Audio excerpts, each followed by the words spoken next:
வந்துட்டோம், தம்பி வீட்டுக்கு வந்துட்டோம். எந்த தம்பிங்கிறது நாங்கள் வீட்டுக்கு போய் காட்டுறோம். பஸ்ஸில் வரும்போது வீடியோ எடுக்கலாம்னு நினச்சா, ஆனால் எல்லா பஸ்லேயுமே தொடர்ந்து கூட்டமாகவே இருந்துச்சு. 2 பஸ் மாறி வந்தாச்சு. நீ 3வது பஸ்ஸுக்கு வந்து வெயிட் பண்ணிட்டுருக்கோம். இன்னும் அரை மணி நேரம் வெயிட் பண்ணணும். இப்போயே ஆல்ரெடி அரை மணி நேரம் வெயிட் பண்ணிட்டோம். இன்னும் அரை மணி நேரம் கழிச்சு தான் பஸ் வரும்னு சொல்லியிருக்காங்க. பஸ் வந்தானே நாங்கள் கிளம்பிடுவோம். போயிட்டு எந்த தம்பி வீட்டுக்கு வந்திருக்கிறோன்னு பார்க்கலாமா? அங்கே போய் சொல்லலாம். ஓகே, வீட்டுக்கு போயிட்டு பார்க்கலாம். இதுதான் ஃபஸ்ட்டு டைம் பஸ்ஸில். இல்லை ஆல்ரெடி வந்திருக்கிறேன். அந்தியூர்லேருந்து வந்திருக்கிறேன். ஆனால் எங்கள் வீட்டிலேருந்து இப்போ தான் ஃபஸ்ட் டைம் பஸ்ஸில் வரோம். நாக்குநீட்டு போகிறோம். இப்போ வந்து மெதுவோட சாப்பிட்டாங்க 2 பேரும்.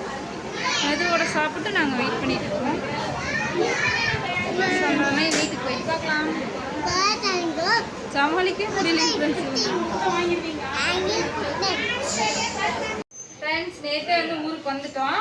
வந்துட்டு வீடியோ எடுக்கலாம்னு நினச்சா நான் டைமில் குழந்தைங்களாம் விளையாண்டு தான் அதனால எடுக்கல. இன்றைக்கி வந்து சண்டே ஸ்பெஷல் வந்து சமைச்சு முடிச்சாச்சு. என்னென்ன பார்க்கலாம் சொல்கிறதெல்லாம் காட்டுங்க.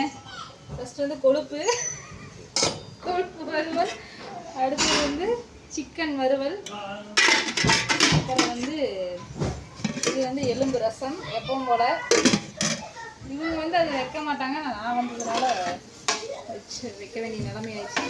அப்புறம் மட்டன் குழம்பு. ஓகே, அப்புறம் சூடாக சாப்பாடு. இங்கே காட்டுங்கள். இன்னும் வந்து கொஞ்சம் பின்னாடி போயிருங்க, பயந்துருவாங்க இங்கே ஜூம் பண்ணால்.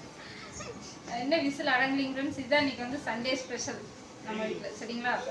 தர்ஷன் குட்டி வந்து வெளியில் விளையாண்டுருக்குறாங்க. தம்பி வீட்டுக்கு போகிறோன்னு சொன்னது வந்து தர்ஷன் குட்டி தான் சொன்னது. ஆதிதன் வந்து அடுத்த வாரம் போய் பார்ப்போம். சரிங்களா? ஓகேங்க ஃப்ரெண்ட்ஸ், உங்கள் வீட்டில் சண்டே ஸ்பெஷல் என்னன்னு சொல்லி சொல்லுங்கள். வீடியோ காட்ட விளையாண்டு வந்துட்டாங்க.